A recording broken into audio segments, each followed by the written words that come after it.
Mesdames et messieurs, la présidente Mireille Casimir, présidente de Mirka Communication. Son parcours en esthétique, son désir de prendre soin des êtres et d'améliorer sa communication l'amène à suivre plusieurs formations. Pédagogie, communication, développement personnel, massage, kinésiologie, aromathérapie, yoga, méditation. Mireille développe sa propre technique de travail qui devient innovatrice et offre des conférences sur la mise en marché des produits cosmétiques, forme des représentants, rédige des articles et devient rapidement une consultante chevronnée. Mirka Communication naît à partir de cette approche nouvelle, aide les personnes à exprimer leur plein potentiel d'être et les entreprises à relancer leurs produits dans un nouveau cadre relationnel et marketing. De nature simple et généreuse, Mireille Casimir aime la vie et tout ce qui la compose. Mesdames et messieurs, Mireille Casimir.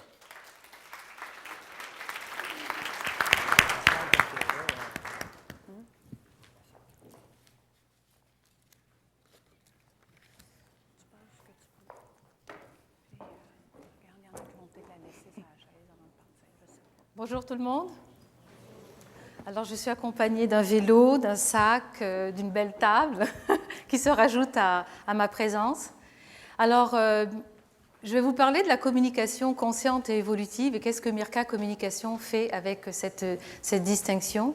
Et j'ai choisi aujourd'hui d'être la communication consciente et évolutive et de sortir de mon cadre de présentation qui aurait pu être faite à l'avance et d'être avec vous dans une nouvelle façon d'être aujourd'hui. Donc la communication consciente et évolutive est une communication qui est basée sur l'entièreté de l'être humain. Ça veut dire qu'on pense souvent que la communication est basée sur, quand on parle aux gens, ils pensent que c'est le verbal et écouter quelque chose. Mais ça va au-delà, la communication. La communication, elle va vraiment dans les sens, les yeux, le regard, l'écoute, les oreilles, le toucher avec les mains, la présence. C'est l'entièreté des sens. Alors aujourd'hui, je me permets d'être avec vous comme si je suis dans une nouvelle façon d'être. Ce qu'il y a d'intéressant au niveau de la communication consciente et évolutive pour les entreprises, c'est que bien souvent, on oublie que les personnes qui travaillent à l'intérieur des entreprises sont avant tout des êtres humains. Et des êtres humains qui sont dotés de plusieurs sens. Des êtres humains qui ont des besoins. Des êtres humains qui ont une vie à l'extérieur de l'entreprise. Et des êtres humains qui ont à apprendre à vivre. Alors, je vais vous parler de la conscience, de la communication et de l'évolution. On a besoin, l'être humain a besoin, pour bien s'exprimer, d'être conscient de son besoin, d'avoir une intention claire à partir de son besoin, d'être responsable de son besoin et d'avoir des actions claires à partir de son besoin. Ça peut avoir l'air un peu de charabia, la façon qu'on dit ça, mais quand on est clair, quand on identifie clairement son besoin, on ne fait pas porter aux autres à répondre à nos besoins. Et quand on pose des actions claires par rapport à nos besoins, c'est qu'on prend tous les moyens pour répondre à nos besoins. Donc, il s'ensuit qu'on devient responsable. Et ce n'est pas juste ça, c'est qu'on est en l'action, on pose des mouvements. J'ai pensé, je me suis dit comment les entreprises, parce que comment on fonctionne en général à l'intérieur des entreprises, c'est assez cartésien, on doit être dans la performance, on doit répondre aux exigences, vous êtes tous des personnes d'entreprise, donc vous pouvez comprendre cette conversation. Et je me suis dit comment, à l'intérieur des entreprises, on peut amener toute la dimension de l'humain, de nos besoins, de nos désirs. On a tous des passions, il en parlait tout à l'heure avant moi, le conférencier. On a tous des passions, mais comment, à l'intérieur de l'entreprise, arrive-t-on à vivre nos passions, parce que bien souvent, on va essayer de les vivre à la retraite, on va essayer de les vivre dans des activités en dehors de l'entreprise. Mais il est vrai qu'on peut vivre nos passions à l'intérieur de l'entreprise. Comment ?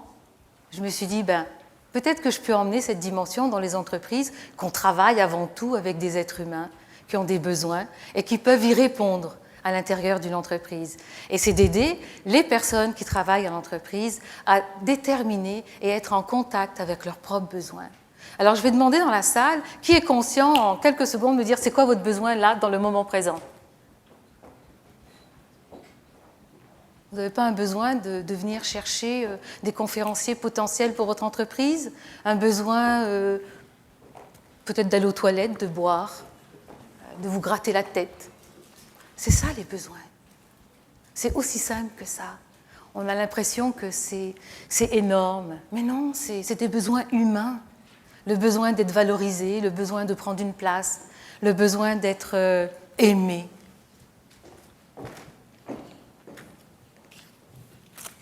J'ai voulu sortir du cadre hier soir de PowerPoint. J'ai dit non, on va être différent. Besoin d'être aimé. Vous pensez que c'est juste dans la vie de tous les jours avec son conjoint et ses enfants? Mais c'est aussi dans le domaine du travail. On n'ose pas parler de l'amour dans le travail. Ça fait un peu bizarre, c'est pas la place. Mais on est avant tout des êtres humains. On a besoin d'être aimé. On a besoin d'être reconnu dans le travail. Quelle place que je prends dans le travail pour être reconnu? Est-ce que je bombe mon collègue pour être reconnu? Qu'est-ce que je fais? J'ai besoin d'amour, je n'ai pas été aimée toute ma vie et j'ai besoin d'amour. Qui je suis à l'intérieur du travail pour avoir de l'amour ou être reconnu? On parle des vertus, l'intégrité. L'intégrité emmène l'individu à être intègre dans son travail. Mirka Communication, avec une équipe de professionnels, où nous travaillons beaucoup au niveau de toutes sortes de communication, qui peut être dans le visuel, comme je vous disais tout à l'heure, l'image de soi, l'image de son vêtement, qui je suis en rapport avec moi-même. Alors toute cette équipe va aller aider l'individu à performer avec lui-même et ensuite rendre cette propre performance dans le milieu du travail. Toujours se rappeler, tout commence par soi. Qui vous êtes avec vous-même va dépeindre, va se répandre dans votre travail. Ou sinon, il n'y a pas d'intégrité. La communication consciente évolutive valorise beaucoup les vertus. Si vous êtes quelqu'un de vertueux, vous allez être quelqu'un de performant dans votre travail. C'est pas évident de saisir. Si je suis une personne, je passe une entrevue et voilà ce que je prône dire.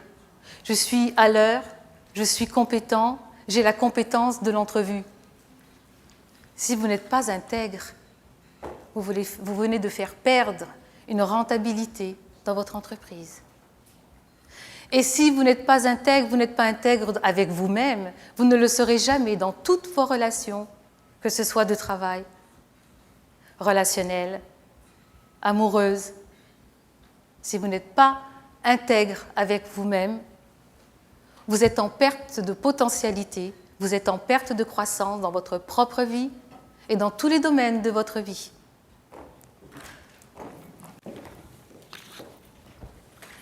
La compassion. Toutes les vertus, c'est pour soi-même, on est capable de les appliquer après dans tous les domaines de sa vie. La compassion. Si j'ai de la compassion de ne pas avoir été intègre, je m'accueille. Et j'ai de la compassion de ne pas avoir été intègre dans mon milieu de travail. Que c'est merveilleux. Ne pas de ne pas avoir été intègre, mais de le reconnaître et de remettre de l'intégrité dans votre travail avec votre collègue, votre patron et vos exigences de travail et vos objectifs de travail. La compagnie gagne dès que les gens qui ont de la compassion pour eux-mêmes, parce qu'ils vont en avoir pour leurs collègues, pour leur rentabilité et mettre en intégrité. Il y a des vertus que je trouve qui ont plus d'impact que d'autres. L'amour. Quand on a de l'amour pour soi, on est capable de reconnaître tout, d'installer de l'intégrité, d'accueillir, d'avoir de la compassion, l'honnêteté. Aujourd'hui, j'ai choisi d'être honnête et d'avoir de l'amour. Et j'ai choisi d'être avec vous. Non pas d'une façon d'être, mais d'être. De laisser ma conférence préparée de côté et d'être la communication consciente et évolutive. Alors je m'affiche, je suis honnête et je suis amour. Et je peux circuler avec vous dans mon honnêteté et en disant je suis amour, même dans un cadre de travail. C'est possible. Parce que vous êtes des humains avant tout. Avant d'être dans la performance et dans les exigences, vous êtes des humains. Parfois, les entreprises, presque toutes, ont de belles bannières avec une intention extraordinaire. Nous sommes honnêtes, intègres et performants. Qui porte la mission d'entreprise ?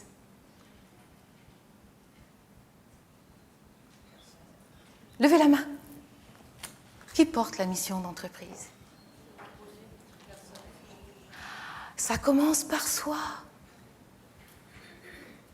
Et plus on est dans la mission de l'entreprise, parce que toutes les entreprises ont une mission, vous allez être surpris de voir la potentialité de l'entreprise par la suite. Alors on oublie souvent qu'on travaille avec des humains. Alors quand on quantifie, quand on apporte une valeur de plus sur l'humain dans l'entreprise, on augmente nos chiffres d'affaires. Les employés se sentent aimés, reconnus. On s'adresse à des humains, on prend soin de leurs besoins dans l'entreprise, non pas une prise en charge, mais on a de la compassion pour l'humain dans ses erreurs. On va rajouter une valeur de plus en donnant de la formation.